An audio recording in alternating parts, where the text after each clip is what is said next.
চেষ্টা কৰিম 10 লাখ ল'ৰা ছোৱালীক 2 লাখ কৰি টকা দিবৰ বাবে। তাৰ মানে প্ৰতি সমষ্টিত কিমান হ'ব? 8,000 ল'ৰা ছোৱালী। আমি এটা অসমত নতুন যুৱ আন্দোলন নিৰ্মাণ কৰিব পাৰিম। অখিল গগৈৰ আন্দোলনটো নহয়, মোৰ আন্দোলনটো, যিটোত মানুহে কাম কৰিব, মানুহে কৰ্ম সংস্থাপন সৃষ্টি কৰিব আৰু আপোনালোক নিজে নিয়োগকৰ্তা হ'ব। চাকৰি নহয়, আপোনালোকে মানুহক চাকৰি দিব। এই আন্দোলনটো অহা 5 বছৰত আমি সকলোৱে মিলি কৰিব লাগিব। অসমক আমি পৰিৱৰ্তন কৰিব লাগিব। নিবনুৱা যুৱক যুৱতীক আমি নিবনুৱা নামটোৰ পৰিৱৰ্তে নিজেই আনক চাকৰি কৰি দিব পৰা, নিজৰ ভৰিত নিজে থিয় হ'ব পৰা এটা যুৱ শক্তিলৈ আমি ৰূপান্তৰ কৰিব লাগিব। আৰু মই আপোনালোকৰ বহু কেইজনৰ ভিডিঅ' দেখিছো, কাম দেখিছো, আৰু মই বিশ্বাস কৰোঁ আমি একেলগে যদি এনেকে কাম কৰি থাকো আমি নিশ্চিতভাৱে আমাৰ উদ্দেশ্যত আমি সফল হমেই, তাত কোনো সন্দেহ নাই। আজি মই পুনৰবাৰ আপোনালোকক মই মোৰ বহুত বহুত শুভেচ্ছা জনাইছো, অভিনন্দন জনাইছো। আজি আপোনালোকে 1 লাখ টকা একেলগে পাব। 2031ত অলপ অলপ কৰি ঘূৰাই দিব। 2 লাখ ঘূৰাই দিব নালাগে, 1 লাখ ঘূৰাই দিব। আমি ভাৰতৰ আন ৰাজ্যত নোযোৱাকৈ অসমৰ যুৱক যুৱতীক আমি নিযুক্তি দিয়াৰ বাবে আগবাঢ়ি যাব পাৰোঁ। চতুৰ্থ, যেতিয়া এখন ৰাজ্যত বছৰত 50,000 চৰকাৰী চাকৰি হয়, যেতিয়া এখন ৰাজ্যত উদ্যোগ আহে, যেতিয়া এখন ৰাজ্যৰ ল'ৰা ছোৱালীয়ে বাহিৰত কাম কৰি ঘৰলৈকে টকা পঠিয়াই, যাক ইংৰাজীত ৰেমিটেন্স বুলি কয়, ৰাজ্যৰ অৰ্থনীতি বাঢ়ি বাঢ়ি গৈ থাকে। স্কুলৰ প্ৰয়োজন হয়, পাৰ্লাৰৰ প্ৰয়োজন হয়, চাউলক মিলিং কৰিবৰ কাৰণে ৰাইচ মিলৰ প্ৰয়োজন হয়, আজি মটৰ গাড়ীৰ প্ৰয়োজন হয়, ট্ৰাকৰ প্ৰয়োজন হয়, জেচিবিৰ প্ৰয়োজন হয়। অৰ্থাৎ আমাৰ ৰাজ্যৰ অৰ্থনীতি বাঢ়ি যোৱাৰ লগে লগে আমাৰ ৰাজ্যৰ ভিতৰত আত্মসংস্থাপন, সেলফ এমপ্লয়মেন্টৰ ৰাস্তা মুকলি হয়। এখন যদি স্কুল আমি খোলো, আমি 7 গৰাকী শিক্ষকক নিযুক্তি দিওঁ। আমি যদি এখন বিউটি পাৰ্লাৰ খোলো, 4 গৰাকী যুৱতীক আমি নিযুক্তি দিওঁ। আমি যদি এখন অটো ৰিক্সা গাড়ীও কিনো, 2জনৰ পৰা 3জন ল'ৰা ছোৱালীক আমি নিযুক্তি দিওঁ। কেইবাখনো মেকানিকৰ দোকান আৰম্ভ হয়। বিল্ডিং বনোৱাৰ লগে লগে বিল্ডিঙৰ তলত, ফ্লেটৰ তলত দোকানৰ প্ৰয়োজন হয়। কাপোৰ ধোৱা ধুবিৰ পৰা আৰম্ভ কৰি আমাক সাপোৰ্ট সাৰ্ভিসৰ প্ৰয়োজন হয়। অৰ্থাৎ অৰ্থনীতি বাঢ়ি যোৱাৰ লগে লগে সেলফ এমপ্লয়মেন্টৰ ৰাস্তা মুকলি হয়। মানুহে মাছ বেছিকৈ খাই, ফিচাৰীৰ প্ৰয়োজন হয়। মানুহে খাদ্যৰ বাবে আলু চাউলৰ প্ৰয়োজন হয়।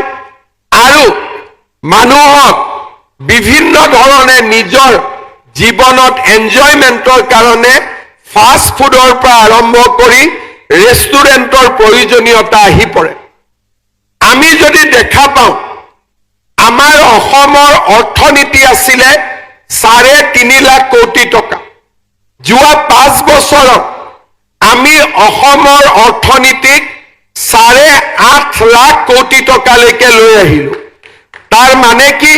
সহজ ভাষাত মই কৈছো, বছৰত আমাৰ অসমত সকলো মানুহৰ গড় যদি মোৰ 10 টকা, বিমল বৰাৰ 20 টকা গোটেই গোট খুৱাই দিওঁ, অসমত উপাৰ্জন আছিলে 3.5 লাখ কোটি টকা। এতিয়া আপোনাৰ ইনকাম, মোৰ ইনকাম সকলো যদি যোগ কৰি দিওঁ, এতিয়া অসমত মানুহৰ উপাৰ্জন হৈছে 8 লাখ কোটি টকা। তাৰ মানে আমাৰ অৰ্থনীতি প্ৰত্যেক বছৰে বাঢ়ি বাঢ়ি গৈ আছে। সেই উপৰিও উদ্যোগক সহায় কৰা, সেৱা খণ্ডৰ বাবে, কৃষি খণ্ডৰ বাবে, ফিচাৰীৰ বাবে, ডায়েৰীৰ বাবে আমাক আত্মসংস্থাপন কৰিব পৰা এছাম উদ্যোগী যুৱক লাগে। আৰু সেইকাৰণে আমাৰ ৰাজ্য চৰকাৰে চৰকাৰী চাকৰিও খুলিছে। আমাৰ ৰাজ্য চৰকাৰে যুৱক যুৱতীক স্কিল ট্ৰেইনিঙো দিছে। আমাৰ ৰাজ্য চৰকাৰে উদ্যোগো আনিছে আৰু আমাৰ ৰাজ্য চৰকাৰে আত্মসংস্থাপনৰ সুবিধাও দিছে। ভাৰতত ইয়াত বহুত ল'ৰা ছোৱালী আছে যোনে গুগল কৰিব জানে, যোনে চাব জানে। ভাৰতত কোনো ৰাজ্য নাপাব য'ত নেকি উইদাউট মৰ্টগেজ বা বেংকৰ লগত সম্পৰ্ক নকৰাকৈ ৰাজ্য চৰকাৰে আমাৰ যুৱক যুৱতীক 2 লাখ টকা ডাইৰেক্টলি বেংক একাউণ্টত জমা দিছে। অসম আজি ভাৰতৰ ভিতৰতে এখন ব্যতিক্ৰমী প্ৰদেশ। মোক প্ৰশ্ন কৰিছিলে বহুতে যে টকাটো যদি খাই যায় কি হ'ব? তেতিয়া মই কৈছিলো যে অসমৰ যুৱক যুৱতীৰ ওপৰত মোৰ বিশ্বাস আছে, এই টকা কোনেও নাখায়, এই টকা ভাল কৰি ব্যৱহাৰ হ'ব। আজি সেই দিনটো আহি পৰিছে। 25,000 যুৱক যুৱতীৰ 12,976 গৰাকীয়ে আজি দ্বিতীয় আৰু তৃতীয় অৰ্থাৎ 75,000, 25,000 আৰু 1 লাখ টকাৰ বাবে আজি যোগ্যতা অৰ্জন কৰিছে। এতিয়া প্ৰশ্ন হ'ব বাকী 13,000ৰ কি হ'ল? ইয়াৰ উত্তৰ মই দিব লাগিব। প্ৰথম, এই সময়ছোৱাত আবেদনত মই লিখিলো যে মই গৰু কিনিম, গাখীৰৰ ব্যৱসায় কৰিম, কিন্তু টকাটো পোৱাৰ পিছত মই খুলিলো গেলামালৰ দোকান বা মই খুলিলো ব্ৰইলাৰ ফাৰ্ম। কাগজত খেলি মেলি হ'ল, সেইকাৰণে তেওঁলোক আজি ইয়াত আহিব পৰা নাই। মই উদ্যোগ বিভাগক অনুৰোধ কৰিম যে এটা আমি সুযোগ দিব লাগে যে পুৰণা ট্ৰেডৰ জাগাত নতুন ট্ৰেডটো লিখিবৰ কাৰণে, যাতে আজি নহা যুৱক যুৱতীসকলেও এটা সুযোগ পায়। আজি যি যুৱক যুৱতীসকলে দ্বিতীয় কিস্তি ইয়াত পোৱা নাই, তেওঁলোকক আমি 90 দিনৰ আৰু সুযোগ দিম। অহা 90 দিনত তেওঁলোকে যদি প্ৰথম 1 লাখ টকা ব্যৱহাৰ কৰিব পাৰে, তেতিয়াহ'লে অহা বছৰ 15 আগষ্টৰ আগতে আমি তেওঁলোককো আৰু 1 লাখ টকাটো দিয়াৰ আমি ব্যৱস্থা কৰিম। তাৰ মানে আজি নহা মানে ফেইল কৰা বুজোৱা নাই। আজি নহা মানে 60 নম্বৰ পাব লাগে, আমি 50 পাইছো, আৰু কষ্ট কৰিলে আমি 10 নম্বৰ পাব পাৰিম। হয়তো আজি 13,000 পালে বাকীসকলে 3 মাহ দেৰিকৈ পাব। নিৰাশ আৰু হতাশা হোৱাৰ কোনো কাৰণ নাই। কিন্তু মোক কোৱা মতে 1,500-2 হাজাৰ ল'ৰা ছোৱালীয়ে একেবাৰে টকাটো খৰচ কৰা নাই।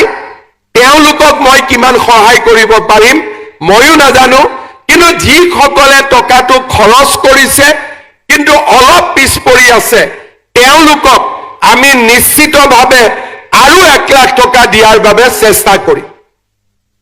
এতিয়া আপোনালোকে মনত ভাবিব যে আজি আমি 1 লাখ টকা পালো, আজিৰ পৰা আমাৰ দায়িত্ব শেষ হ'ল। নহয়, এতিয়া আমি ইয়াৰ নতুনকৈ আৰু এটা কাম আৰম্ভ কৰিছো। বেংকবিলাকৰ লগত আমি কথা পতা আৰম্ভ কৰিছো। আমাৰ লক্ষ্য হ'ব যিসকলে এই 2 লাখ টকা ভাল কৰি খৰচ কৰে, তেওঁলোকক আমি বেংকলৈকে স্পন্সৰ কৰিম আৰু বেছি লোনৰ বাবে। আৰু তাতো লোনৰ কাৰণে আপোনালোকক আমি স্পন্সৰ কৰিম, আৰু তাতো বেংকক আপোনালোকে যি সুদ দিব লাগিব, তাৰো 1% সুদৰ দায়িত্ব ৰাজ্য চৰকাৰে বহন কৰিব, যাতে আপোনালোকে নিজক প্ৰতিষ্ঠা কৰিব পাৰে। ইতিমধ্যে কেইবাজনো যুৱক যুৱতীয়ে ডাঙৰ লোন ল'ব পাৰিছে। মই state bank of India, Punjab national bank, কেইবাটাও বেংকৰ লগত কথা পাতিছো।